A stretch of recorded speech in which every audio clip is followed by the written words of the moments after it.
to Jackie and Dr. Knapp. Yeah, here we are, June 19th, and who would have thought we'd be dealing with not one, but two different potential tropical systems, Dr. Knapp? Yeah, we're used to dealing with things in the Gulf of Mexico in June. We're not as used to dealing with things out in the tropical Atlantic. Now, both of these have a lot of things in common. They are both systems that could become tropical cyclones within the next couple of days. 80% chance on both of them.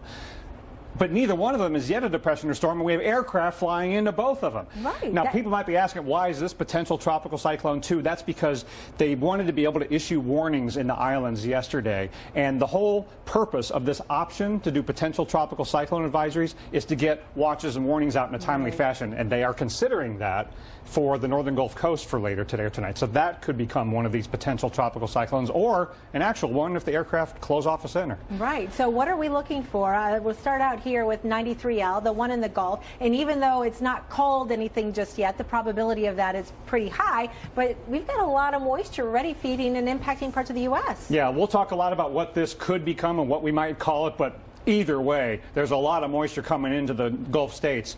This is where the development area is over the next couple of days. It's a 5-day area, but really it would happen in the next couple of days. We just don't know where it's going to try to focus, because look at the visible imagery. Go 16. How cool is this to be able to see all these little swirls embedded in this broader area of low pressure? 1, 2 at least. And as we take a look at where the hurricane hunters are flying into this thing right now, this is so interesting. We were talking into the break, right? They are looking down in this area trying to find some kind of a closed circulation at the surface. Right, and right where those little swirls are that we just saw, that's where the airplane that took off from Biloxi, Mississippi at Keesler Air Force Base a little while ago, they're already turning around at low altitude looking for that low-level center. So we'll get potentially advisories on this later today in the Gulf, but we just don't know if it's going to be potential tropical or actually tropical.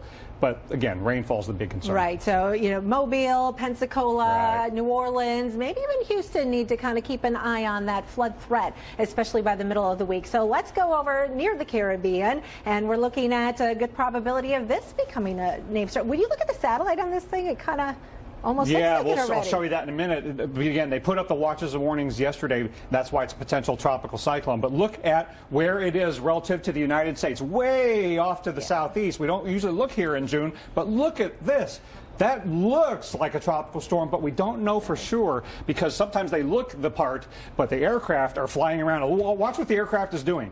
They're zipping back and forth, looking for the closed low-level center. So that's the value of the aircraft, but it wouldn't change the outcome in terms of the watches and warnings. Advisories are going to continue. It just might actually become a tropical cyclone at some point. Real quick, we're running out of time. Does the U.S. need to be worried about this? Not in the near term. This is probably going to fall apart over the Caribbean because of strong wind shear. Okay, good news there. Liana? And we are monitoring the threat of severe weather as storms push across the country. We're timing it out. We'll have more after the minute is up.